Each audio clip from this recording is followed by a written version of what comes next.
Et Bob Garcia nous a rejoint. Bonjour Bobby. Bonjour Nathalie. Merci d'être avec nous ce matin. Merci de m'accueillir. On parle avec vous de Patrick Sossois, donc qui nous a quittés ce week-end. Mathieu en parlait tout à l'heure dans le journal.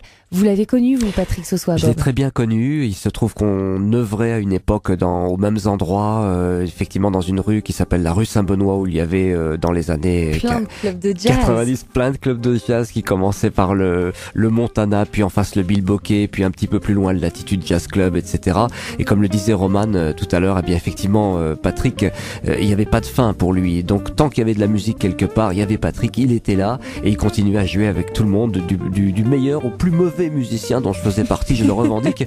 Mais il mettait tout le monde à l'aise. C'est ça qui est extraordinaire avec ce gars-là. Est-ce que vous pouvez nous parler un petit peu de son style, de ce qui vous a marqué dans sa manière de jouer, Bob Garcia? D'ailleurs, le plus dingue déjà au départ, c'est l'unique fois où j'ai vu ça d'ailleurs, c'est qu'il était gaucher, bien sûr, mais il jouait de la guitare de droitier. C'est-à-dire qu'en fait, il avait appris vers 6-7 ans sur la guitare de son papa, qui était guitariste amateur, qui était droitier, son père. Il a simplement pris la guitare, il l'a retournée à l'envers, et donc les cordes graves se sont retrouvées en bas et les cordes aiguës en haut. Et la première fois que j'ai vu ça, je me suis dit, mais comment il fait? Donc il a recomposé complètement ses accords, et il avait un son, une fluidité extraordinaire qui passait du style Django au style Wes Montgomery, en passant par Grant Green, qui était sa grande idole. Autodidacte, Patrick Sossois.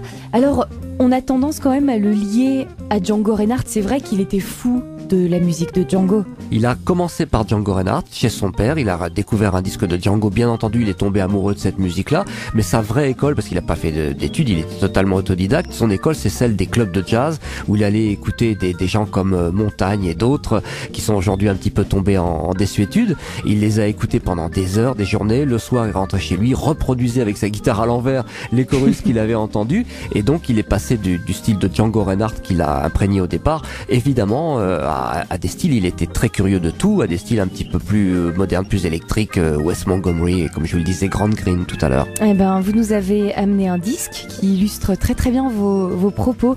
Bob, vous m'avez dit hors antenne, sur cet album, on entend bien justement son côté un peu Wes Montgomery, c'est son attirance pour la guitare un peu américaine. Voilà, je trouve d'ailleurs c'est un disque qu'il a enregistré aux États-Unis avec Richie Cole au saxophone alto, bien entendu, et je vous propose d'écouter un titre, si vous voulez bien, Nathalie, qui s'appelle Lucky Pierre, I Love You.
Le guitariste Patrick Sossois sur TSF Jazz, on lui rend hommage ce matin. Il est parti ce week-end à l'âge de 58 ans, 3 ans après avoir été victime d'un grave AVC. On en parle avec Bob Garcia, de ce titi parisien, de cet autodidacte, de l'éternel fêtard. Ça, vous nous l'avez raconté. Racontez-moi un petit peu la période où il fonde son label de jazz. Est-ce que vous avez assisté un peu à cette aventure? Oui, 1988, avec sa compagne, donc Lodi Serrano, il crée Jazz Records, donc sa propre maison de disques. Il est passionné, bien entendu, par la musique de Django, là, on l'a dit tout à l'heure, aussi celle de Grant Green, etc. Et il découvre, il a envie de propulser cette musique qu'il adore, cette musique qui est l'héritage de Django Reinhardt et qui va un peu plus loin. Et pour ce faire, il crée sa propre maison de disques et il produit d'autres musiciens.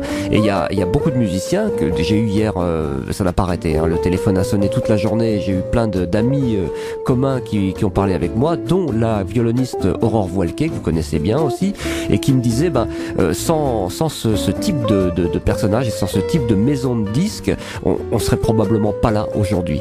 Donc voilà, il a propulsé des gens comme, peut-être pas Aurore, mais en l'occurrence Ninine Garcia, qui était proche de lui, et dont on reparlera demain soir, d'ailleurs, puisqu'on est en direct de l'atelier Charonne pour un live dans lequel se produira Ninine Garcia à l'occasion des 5 ans d'ouverture de l'atelier Charonne. Donc voilà, c'est le hasard de l'actualité. Et donc effectivement, il a produit d'autres musiciens et s'est passionné pour d'autres musiques qui dépassaient très largement le cadre du jazz purement manouche et guitariste même, puisque voilà, il y a eu plein de choses, notamment son dernier disque aussi qu'il a fait avec Rhoda Scott, voilà, qui est son disque ultime. Ça, c'est les années 80, la fin des années 80, la création du label.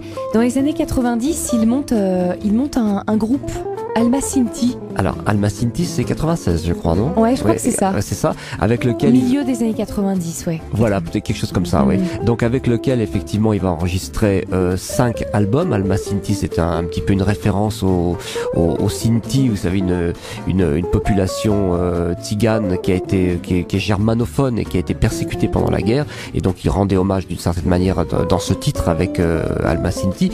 Il a produit donc 5 albums.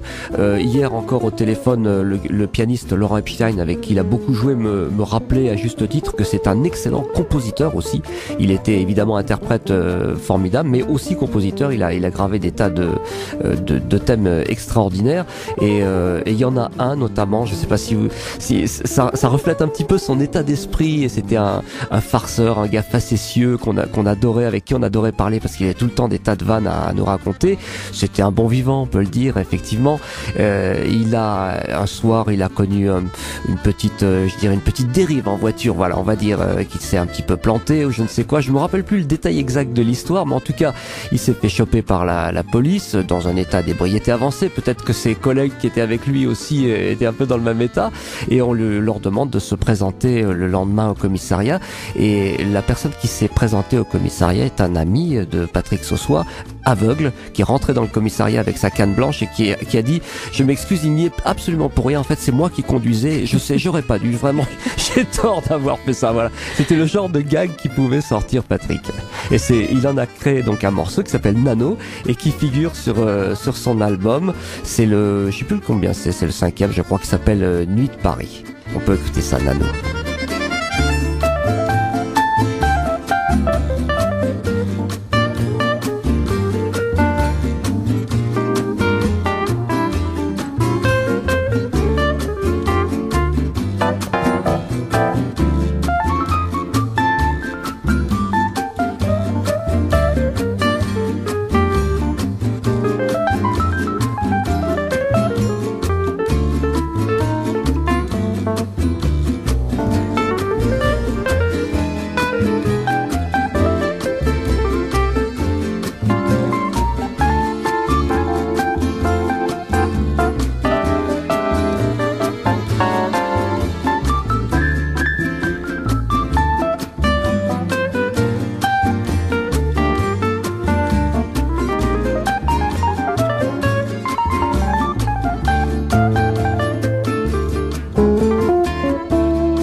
Patrick Sossois avec son groupe Alma Sinti, extrait donc de cet album que vous nous avez amené, Bob, Nuit de Paris.